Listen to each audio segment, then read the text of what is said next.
Hey, Ken Silvestri, Broadway Limited Imports. Today we're going to share the video. We're going to share it between two locomotives that actually shared the rails in its day. The first is a Paragon3 Rolling Thunder, Pennsylvania I1sa. The second is a Paragon3 Rolling Thunder, PRR, M1a and B. Now take a moment to see and hear these iconic Pennsylvania locomotives.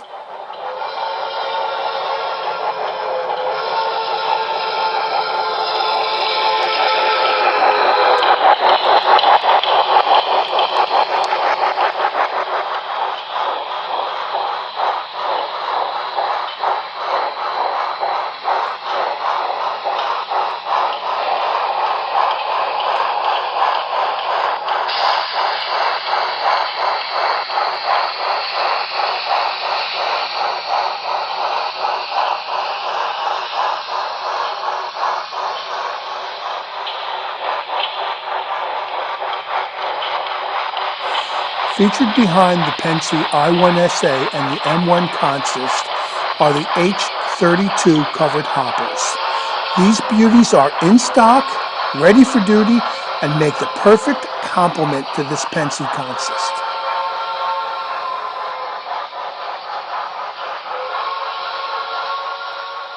Let's go back in time now, say to the 1930s. You're driving in the family car, manual transmission, 3 on the tree, no air conditioning, maybe heat. But you pull up to the railroad crossing, and in the distance you can hear a locomotive coming.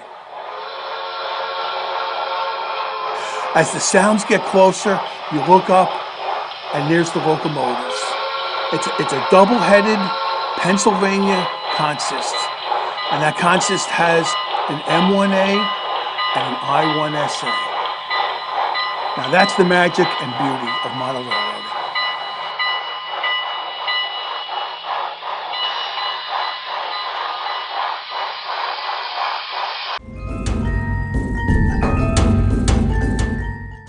All right, today we go over consisting of Paragon 3 locomotives, and the M1a system is fairly sophisticated for creating consist, but it's also a lot of work. There's a lot of CVs that you have to change to set up the headlights and the motor direction and other things like that. We've tried to make that a little simpler by putting in some CVs that all they really do is set all the other CVs. This is covered in a pretty straightforward manner in our manual. This is the manual that comes with the Paragon 3 locomotives. Under the section of GCC Easy Consist, it goes through it.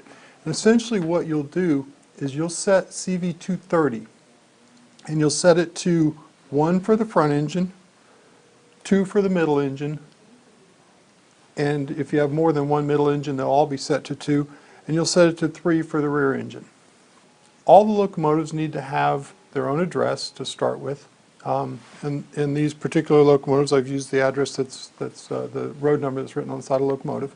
For my front locomotive, I'm going to set CV230 equal to 1, and then the consist address needs to be a number between 1 and 127. So I'm going to set it to 10 for this one. So I'm going to set CV230 to 1, and I'm going to set CV19 to a value of 10 for the front locomotive.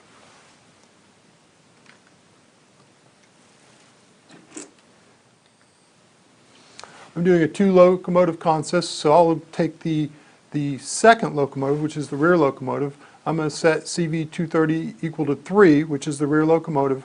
I'm going to set CV19 also to 10. I'm going to set, and this goes over this in the manual, I'm going to set CV229 equal to 1, which enables the rear light. And there's one more thing that you need to do in Paragon 3, and that is to set each locomotive so it's got its own subwoofer channel. And in this case, I'm going to set CV212 equal to 2 for the rear locomotive, so that the subwoofer transmission is on a different channel. All right, once I've programmed both the locomotives, I put them on the track, and what I like to do is not connect them right away. Leave them a couple inches apart, and then the way you address these, you just select loco like you would do for any locomotive you're running, and then just select that consist ID that you entered earlier, which was 10. So I'm going to say select loco 10. Then when I run them,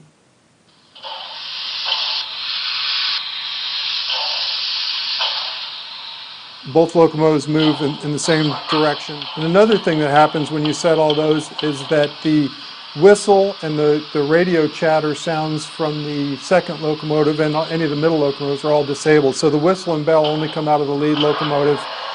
When you're moving forward, the headlight in the front locomotive is on. When you go into reverse, if you're using the Rule 17 dimming, the rear light will come on. All the mid locomotives, their head and their rear, front and rear lights will be disabled. So once you confirm that they're operating at the same speed in the same direction and everything seems to work right, then you can go ahead and couple them up.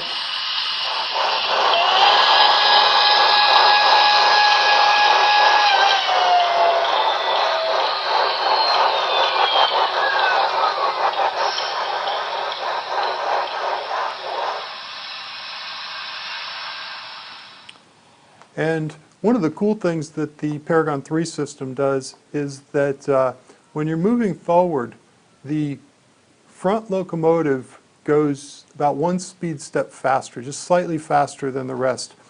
And the rear locomotive goes just slightly slower. And when you change directions, that changes so that the rear locomotive is moving just a little bit faster. And what that does is it tends to keep the consist in tension so you're not pushing your couplers to the side or having the locomotives fight in any way. When you're done with the consist, when you're ready to remove the locomotive from it and go back to operating elsewhere, all you do is set CV19 back to 0. It disables the consist and you're back to running as a single locomotive.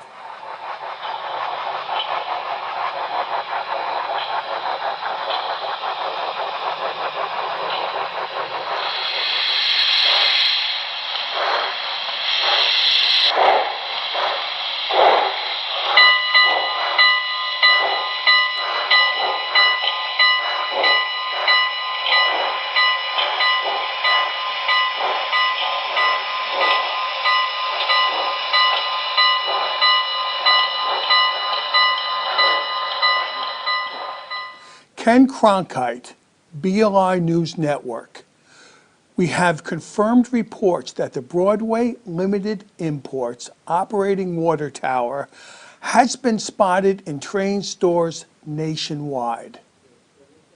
What's that? I have been told that we have footage of the actual water tower. Take it away.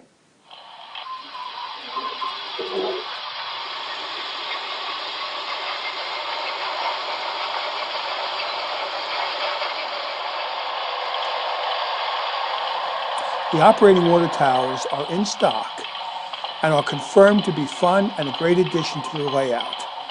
Spokesmen from BLI have said, please buy it. And now back to your regularly scheduled programming. Well, thank you again, and until next time, happy railroading to everyone.